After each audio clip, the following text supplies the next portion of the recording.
Welcome back to day 4 through 6 of my phone detox. I haven't been feeling good at all, so I've been slow to record. Almost had to go to the hospital from crashing. Not sure if it was from the SSDI application or the heat wave. Anyways, so on day 4, I used this toolkit to take samples for a long COVID persistence study by Merck Johnson. I'm glad I could participate in it because I think it may explain some of my issues. I also received a jury summons, which is annoying. Later that day, I had a doctor's appointment with my primary care physician. She's really nice, and we wanted to give her updates from the neurologist and ask her to send a jury summons, letter of excusal, send some documents to my work for disability, and also switch out one of my medicines. She's the only doctor I could find who would take full telehealth, and she's been really kind. She's also conferenced with my MECFS doctor, which has been helpful. But that happens only when their schedules line up. As you can see here, my brother speaks for me, and I write down or sign to him what to say. Usually I prepare notes beforehand.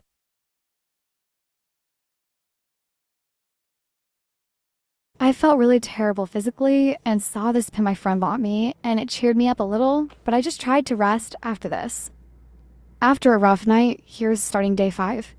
Feeling way worse today with the vertigo and pretty syncope even while lying down. My blood pressure was really low, and I forgot. I hadn't gotten my infusion in more than a week, so I got one and felt a little bit better, but still struggling. I probably need 2 liters, honestly, but can't afford that. Since I found out about Metrodora and not taking my insurance, I've been pricing other places, and I'm not gonna lie, this process makes me really upset and I fight depression. So this is one center I found, and they charge so much money. And like I said in a previous video, I understand about insurance woes, but how is any low-income or poor person supposed to afford getting care? No matter how well-intended, this just leaves so many people out, and it makes me so sad and honestly a bit angry, especially with the additional terms that the price comes with, like not including insurance appeals. This other center I emailed came back with something similar. And their additional terms state that the doctor will only treat you for 1 year max. It's just maddening to me. I don't know. This is why I say sometimes that this particular disease community lacks an intersectional analysis or approach, but also it's on the insurance companies and our larger policy infrastructure as well. Later that day, I also emailed a doctor I found through a journal to see if he'd be willing to help me, since he takes insurance. And I also emailed another doctor questions about MAID. So here's today. I redid my tracking sheets, but I've officially made it to day 6. Okay, so I was feeling a little better and needed to get some tasks done. I spun the wheel and got a bill payment, so I did that quickly and then was like, let's spin again. And unfortunately, I got the dreaded IRS. I haven't gotten my refund yet, so have to follow up.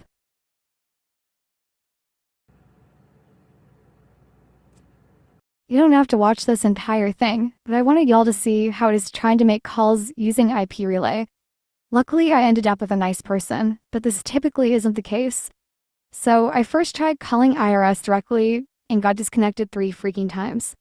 By the way, if you don't say list menu options, the interpreter will literally not say anything and the call will likely just hang up if there's a menu.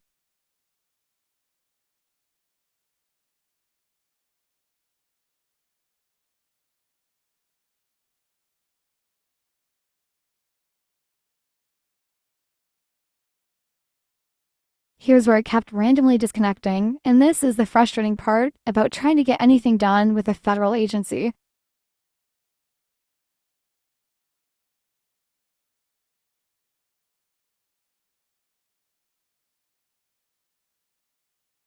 So at this point, it's the 3rd time they disconnected the line, and I said, forget it, I'm trying a different number.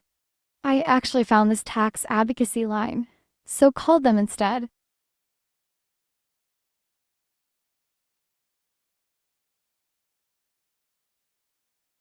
Was on hold for a short, but the person was nice. Had to go through a lot of initial questions, so good to have your tax return handy. I write out what I'm going to say beforehand, so there's no pauses. I got put on hold a bunch while the worker looked things up, and I had to answer some more questions about my life and taxes. They then asked me if I received any letters from the IRS and then explained why they wanted me to wait the 8 more days since they didn't want to screw up my refund by filing a foreign advocate, as that takes a few. The worker also explained their role and the specific role of the line I called, which is the advocacy service line. I said I'd wait, and then they eventually put me on hold, I think to double check the policy, which surprised when she came back, the policy actually says 120 days. So basically, the IRS may be sending out false information.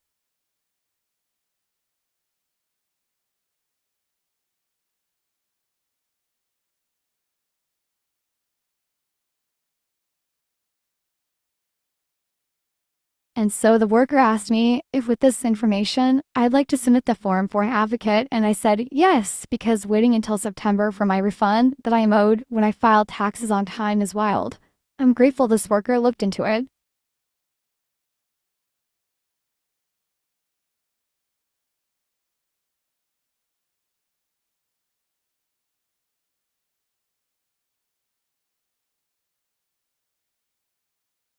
So basically, they went through that process for me, and it ended up taking an hour to get to this point. Needless to say, as someone with MECFS, I am wiped. This stuff takes so much out of you, and I don't feel I made much progress, just waded through bureaucratic nonsense. Gonna nap now. Bye, y'all.